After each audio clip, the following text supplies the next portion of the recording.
Claro, aquí tienes la traducción completa al español de tu texto. Es extensa, pero la mantengo fiel al tono geopolítico y narrativo del original, con fluidez y naturalidad.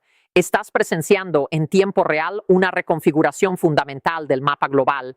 Durante décadas, las reglas del comercio norteamericano eran simples, tácitas y absolutas. Si eras Canadá y querías vender tu grano, tus minerales críticos, tu madera o tu energía al resto del mundo, tenías que pedir permiso.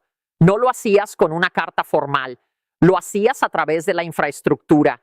Ponías tus bienes en un tren, los enviabas hacia el sur cruzando la frontera más larga y pacífica del mundo y pagabas a los operadores ferroviarios estadounidenses para transportarlos a los puertos de Seattle, Chicago o el Golfo de México.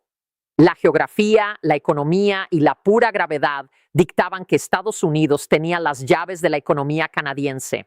Pero, ¿qué sucede cuando el vecino que tiene las llaves decide cambiar la cerradura? Cuando la administración estadounidense comenzó a armar las tarifas, imponiendo altos impuestos a las importaciones y reescribiendo agresivamente las reglas del Tratado Comercial TMEC bajo el lema de America First, el mensaje enviado a Ottawa fue claro, frío e innegable. Tu acceso al mercado global es un privilegio, no un derecho. El giro canadiense. La respuesta tradicional de una potencia media frente a este escenario es totalmente predecible. Se envían diplomáticos, se negocia, se ruegan exenciones, se contratan cabilderos en Washington para suplicar por un trato especial. O peor aún, se inicia una guerra comercial que inevitablemente aplasta a la economía más pequeña bajo el peso de la más grande. Pero el primer ministro Mark Carney no hizo eso. Canadá hizo algo completamente inesperado, algo que desafía las leyes mismas de la logística norteamericana. Miró hacia una línea ferroviaria hundida, abandonada y congelada en el subártico remoto y gastó $262 millones para eliminar por completo a Estados Unidos de la ecuación.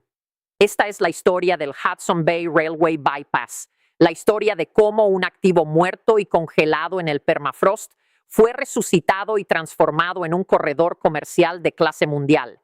Y es la historia de cómo la infraestructura, no la política, se convierte en la forma definitiva de influencia geopolítica, la ilusión del libre comercio y la anatomía de un punto de estrangulamiento, para entender por qué este movimiento de 262 millones está sacudiendo las redes logísticas desde Washington hasta Wall Street.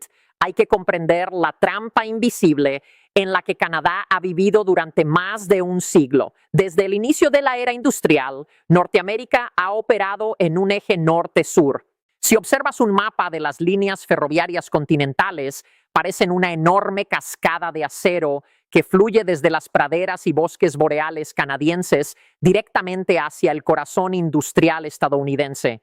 No fue un accidente, era altamente eficiente. ¿Por qué gastar cientos de miles de millones en atravesar las rocosas o construir puertos rompehielos en el norte congelado cuando podían simplemente aprovechar los gigantescos centros logísticos ya existentes de EU? Los grandes lagos, el río Mississippi, los puertos de Texas y California, la infraestructura ya estaba allí.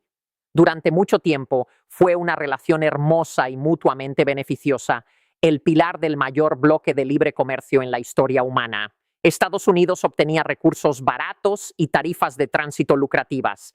Canadá disfrutaba de un acceso fluido y sin fricción al mundo entero. Pero la dependencia es una criatura peligrosa y silenciosa.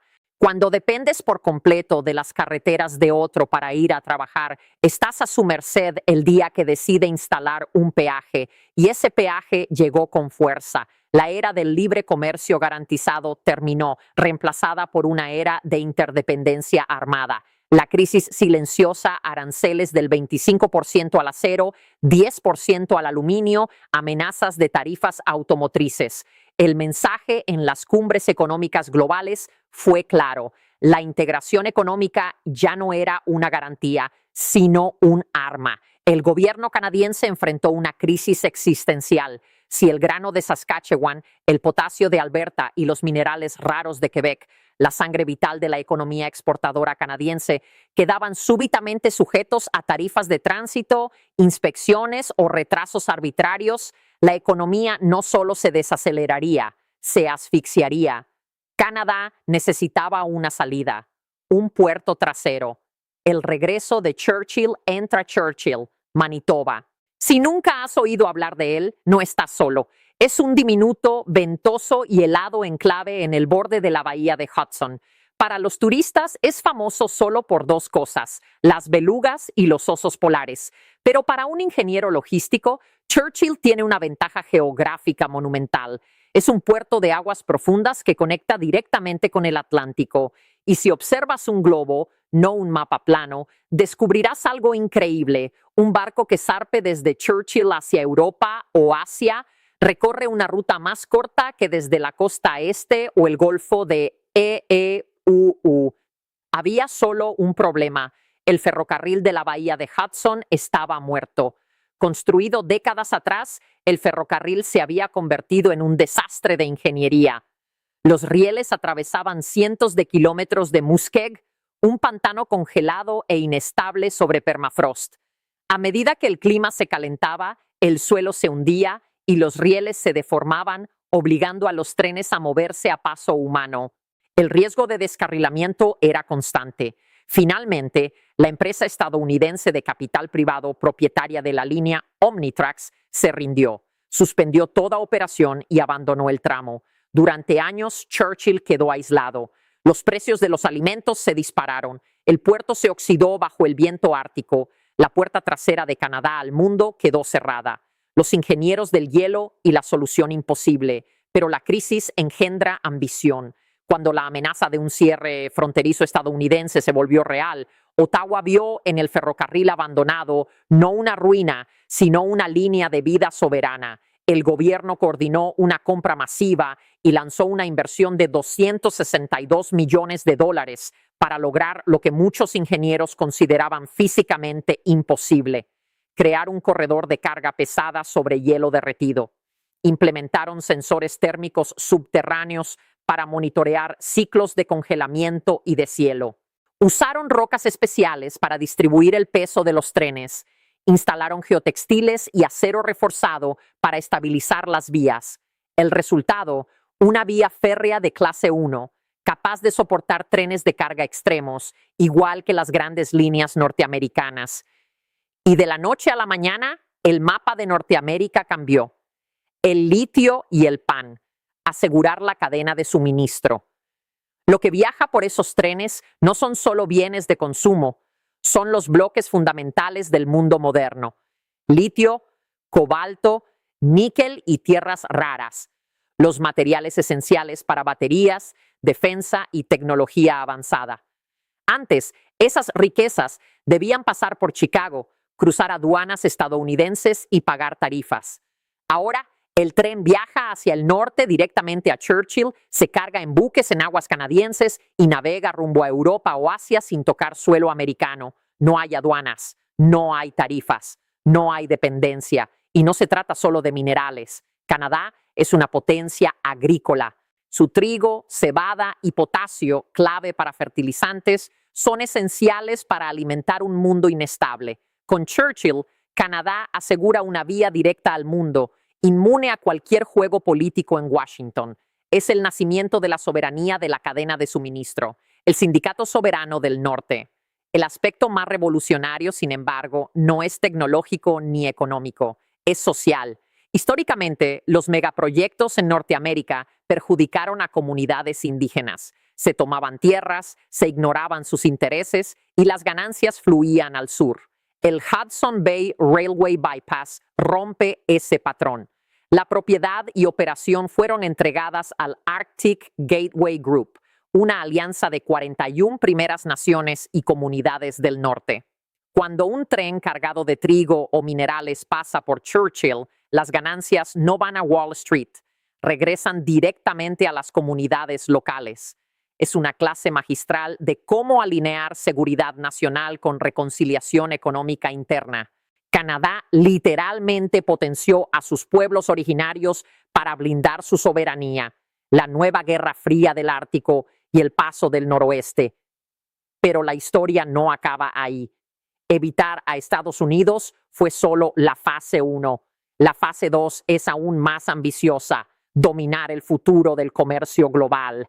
Durante siglos, el santo grial del transporte marítimo fue el Paso del Noroeste, la ruta que une el Atlántico con el Pacífico a través del Ártico canadiense. Durante generaciones fue una trampa mortal congelada, pero el deshielo global está cambiando eso. Lo que antes era un cementerio de barcos, hoy se convierte en una autopista marítima navegable. De repente, el puerto de Churchill no es una simple vía alternativa, es la puerta principal a la ruta comercial emergente más valiosa del planeta. Un buque que parte de Churchill hacia Asia evita no solo los aranceles estadounidenses, sino también el congestionado y políticamente volátil Canal de Panamá, reduciendo los tiempos de envío hasta un 40%. Las implicaciones geopolíticas son enormes. Rusia militariza su ruta del norte. China, autodenominada Estado casi ártico, busca una posición en la región. Pero Canadá, con Churchill, ha puesto su bandera en el hielo. Ha construido no solo un bypass, sino un peaje geopolítico para el siglo XXI. El pánico en Washington. Al sur de la frontera, el pánico es evidente. Gigantes ferroviarios como Union Pacific o BNSF ven cómo sus trenes se vacían. Los recursos canadienses que antes fluían hacia el sur ahora se desvían al norte, pierden millones de toneladas de carga y con ellas su relevancia estratégica. Los cabilderos presionan en Washington. Las autoridades portuarias exigen represalias. Pero, ¿qué puede hacer Estados Unidos? No puede aplicar una tarifa a un barco que navega desde un puerto canadiense a Alemania o Japón. Su arma económica principal, el acceso al mercado, ha sido neutralizada. Ahora son ellos quienes deben ofrecer concesiones para recuperar el negocio canadiense. El poder ha cambiado de manos. Jaque mate. Este bypass de 262 millones no solo resolvió un problema logístico, redefinió la balanza de poder continental al demostrar que Canadá puede y hará ingeniar un camino fuera de la presión estadounidense. El primer ministro Carney alteró para siempre la mesa de negociación. Estados Unidos ya no puede dictar términos basados en la geografía. Cuando los historiadores estudien el momento en que Canadá aseguró su verdadera independencia económica, no señalarán una cumbre ni un tratado. Apuntarán a un tramo helado de rieles en el subártico, porque así se libra la guerra geopolítica moderna. No con tanques ni aviones, sino con cadenas de suministro, vías de acero y puertos profundos. En un mundo de comercio fracturado y nacionalismos crecientes, sobrevivirán los países que controlen su propio movimiento. Canadá acaba de comprar su independencia permanente por $262 millones. Y el resto del mundo está observando atentamente, aprendiendo la lección más valiosa del siglo XXI. La mejor respuesta a una amenaza no es un contraataque, es un rodeo.